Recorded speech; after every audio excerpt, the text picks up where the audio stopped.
We kicked your sorry asses all the way back.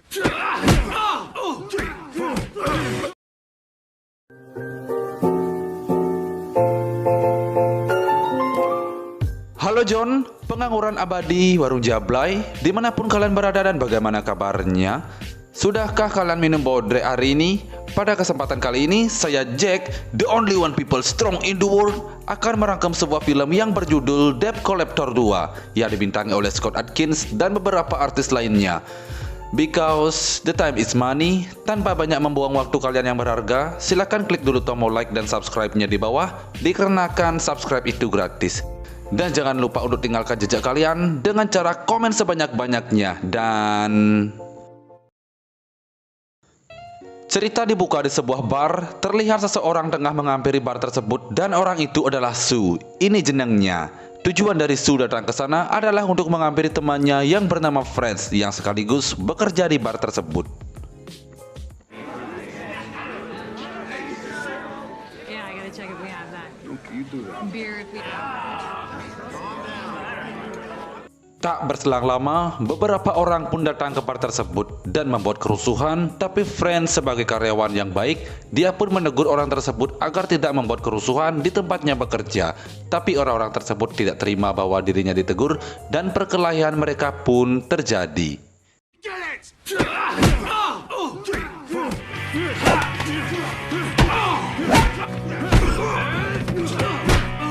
Setelah pertengkaran mereka usai, bos dari Franz pun memberi berita bahagia kepadanya, yaitu dia dipecat dari bar ini dikarenakan dia sudah membuat kerusuhan dan menghancurkan beberapa barang yang ada di bar tersebut.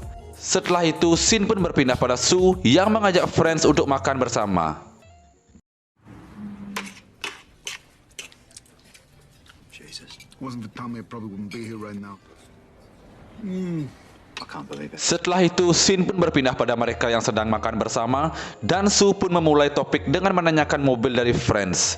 Franz pun menjawab bahwa mobilnya sudah dia jual dengan harga $6.000. Setelah itu, Sue pun bertanya dan sekaligus mengajak Franz untuk menagih hutang kembali sama seperti dulu lagi. Tapi Franz menolak ajakan tersebut dikarenakan dia masih memiliki trauma di masa lalunya. Tapi Sue mengatakan bahwa ini adalah tugas terakhir mereka dan mereka akan mendapatkan bayaran sekitar $70.000. Because I can. If you want more of this, okay. How much for the money? I'm not desperate, mate. Oh yeah, we both. Setelah Sue mengatakan itu semua, Franz pun menyetujui ajakan dari Sue tersebut. Setelah semua itu, mereka pun berangkat bersama menggunakan mobil yang sudah dibeli oleh Franz. Roof, Frenchie, you traded in my classic for this piece of shit. Jesus Christ. Di tengah perjalanan, Sue pun menunjukkan daftar target yang akan mereka tagih dengan nominal uang yang sangat banyak. Setelah melihat daftar tersebut, mereka pun memutuskan untuk menagih ke tempat yang paling jauh, yaitu ke tempat Mallory's. Tapi di tengah perjalanan, ketika mereka berhenti dan memutuskan untuk mengisi bensin, Franz pun melihat mobil berwarna hitam yang sedang mengikuti mereka. Tapi Franz dan Sue tidak menghiraukan hal tersebut dan memutuskan melanjutkan perjalanan mereka.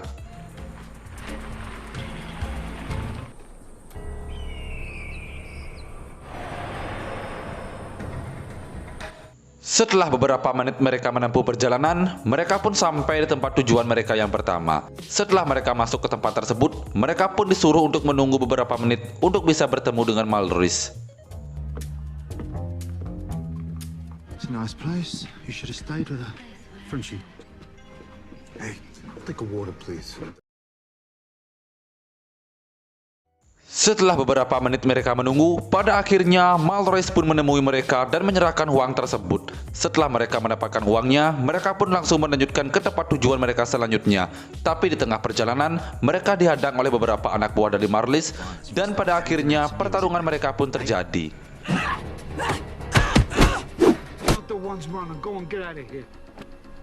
Pada akhirnya, pertarungan pun dimenangkan oleh Sue dan Franz, walaupun Sue mendapatkan beberapa luka di telinganya. Setelah itu, Franz pun menyarankan untuk menginap pada malam ini dan adegan pun berpindah pada malam hari. Terlihat Sue tengah menelpon Tommy dan bertanya bahwa tadi ada dua orang yang tengah mengikuti mereka, tapi Tommy menjawab bahwa orang tersebut adalah orang yang ditugaskan untuk mengawasi mereka agar tidak kabur membawa uang tersebut. No, figure this. want to know. Is there anything else maybe I need to know about this? Singkat cerita, terlihat mereka sudah memulai perjalanan mereka menuju ke tempat yang kedua, dan tempat yang akan mereka tagih saat ini adalah sebuah tempat latihan tinju, di mana tempat ini dimiliki oleh Steven Madrid. Sesampainya mereka di sana, Franz dan Sui pun memutuskan untuk beristirahat dan ngopi sejenak. Just start in the engines, yeah? Concentrate when you read things, don't you? Yeah, that's right, you.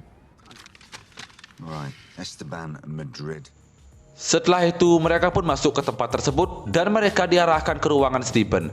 Sesampainya mereka di ruangan tersebut, Franz pun menagih uangnya, tapi Steven tidak memberikan dan menyuruh mereka untuk bertarung melawan petinju terbaiknya, dan pertarungan mereka pun dimulai.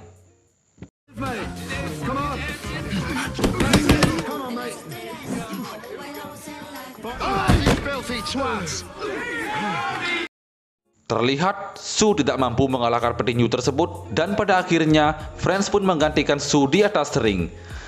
Dengan jiwa-jiwa boyka yang masih melekat pada dirinya, Franz pun mampu mengalahkan petinju tersebut. Setelah kekalahannya, Su pun bergegas untuk mengambil uangnya dan memutuskan pergi dan melanjutkan ke tujuan mereka berikutnya.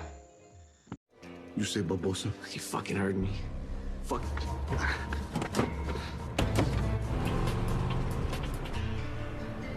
Di tengah-tengah perjalanan, mereka pun memutuskan untuk beristirahat di sebuah tempat makan.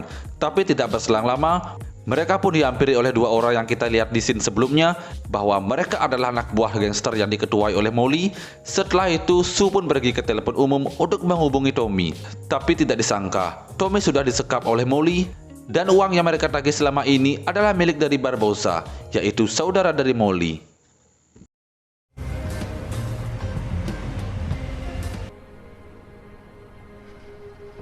Setelah semua kejadian tadi, mereka pun melanjutkan ke tempat tujuan mereka selanjutnya, yaitu ke tempat Skinner. Sesampainya mereka di tempat tersebut, mereka pun melihat beberapa orang pergi dari tempat tersebut menggunakan motor Harley Davidson. Mereka pun mengira bahwa orang-orang yang mereka akan tagih saat ini adalah sebuah geng motor. Tapi mereka salah, orang-orang tersebut hanyalah teman dari Skinner. Fuck, mate. What'd you say? I said we're looking for... Here to see me. Come on. Fuck off. Setelah mereka mengetahui itu, Franz dan Sui pun masuk ke dalam tempat tersebut. Sesampainya mereka di dalam, mereka pun langsung dihadapkan dengan anak buah dari Skinner. Setelah itu, Franz pun bertanya keberadaan dari Skinner kepada anak buahnya. Tapi tidak berselang lama, Skinner pun muncul dan menghampiri mereka berdua. You too, you little fucking cocksucker. I was dancing. Hey! Get back there! No! Shut up, Sue! Sama seperti Jack GNG Cinema Recap, tidak suka bacot atau basa-basi, Franz pun langsung menagih hutangnya pada Skinner. Tapi Skinner mengelak semua itu dikarenakan Barbosa sudah meninggal sebelumnya. Muak mendengar semua itu, Su pun langsung memukul dan mengajar Skinner. Setelah diberikan sedikitnya pelajaran oleh Su, Skinner pun menyuruh anak buahnya untuk mengambil tas yang berisikan uang. Tapi seketika anak buah dari Skinner membawa lari uang tersebut, tidak tinggal diam, Franz pun dengan sigap mengejar orang tersebut.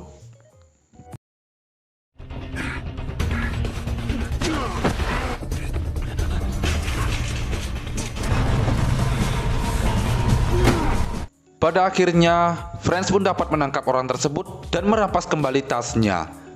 Setelah itu, Franz pun kembali ke tempat Skinner. Sesampainya Franz di sana, dia pun diajak oleh Su untuk menyerahkan uang tersebut pada Molly. Skinner yang mendengar hal tersebut dan langsung mengatakan jika Molly mengambil alih pinjaman, mereka berdua akan tamat. Setelah mendengar apa yang disampaikan oleh Skinner, Franz pun meminta penjelasan pada Su. Su pun mengatakan bahwa Tommy menghubunginya dan ada gangster yang ingin membunuhnya. It wasn't positive. He tells me he wants me to collect 3 vigs in 48 hours.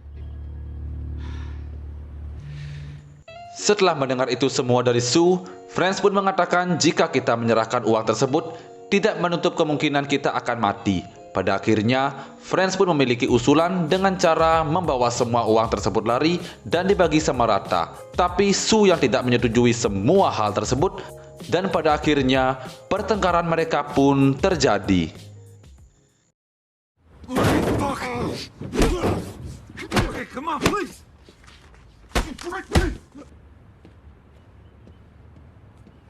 Di tengah-tengah keseruan mereka berkelahi, terlihat anak buah dari Molly sedang memantau mereka berdua. Dan tidak berselang lama, mereka pun mendapatkan perintah dari Molly untuk membunuh Sue dan Franz. Tapi dengan sigap, Sue pun mampu membalikkan keadaan dengan cara merebut senjata mereka dan langsung membunuh mereka pada saat itu juga. Fucking dead man, and you know it.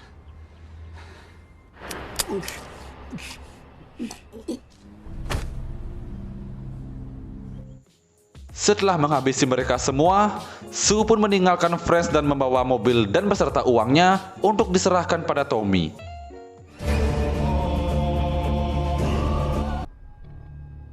Don't you ever listen. Zoroho, will you? Sesampainya dia di sana, Sue pun bergegas untuk menukar uang tersebut dengan kebebasan Tommy. Tapi Molly tidak menghiraukan itu semua, dan pada akhirnya Sue pun mengancam Molly dengan cara akan menembak anak buahnya. Tapi sayang bagi Sue, usahanya tersebut sia-sia, dan pada akhirnya Sue pun diikat dan disiksa dengan cara menyetrumnya berkali-kali.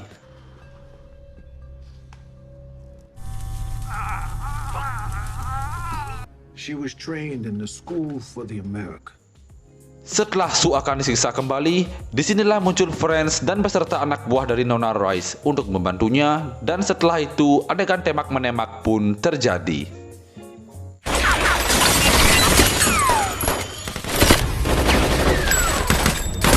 Money. Bitch in the purple. Ketika sedang berlangsungnya baku tembak, Sue pun ingin pergi beserta Tommy. Tapi sayang bagi Tommy, dia harus tewas dikarenakan ditembak oleh Molly.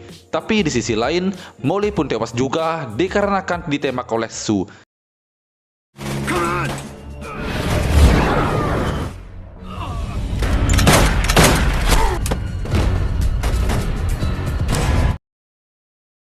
Singkat cerita, setelah semua kejadian tersebut, terlihat Franz dan Sue mengunjungi makam dari sang mendiang Tommy. Head out there. Good, Tommy was a big boy. Knew what he was getting into. Go on anytime, anywhere. I'll be there for you.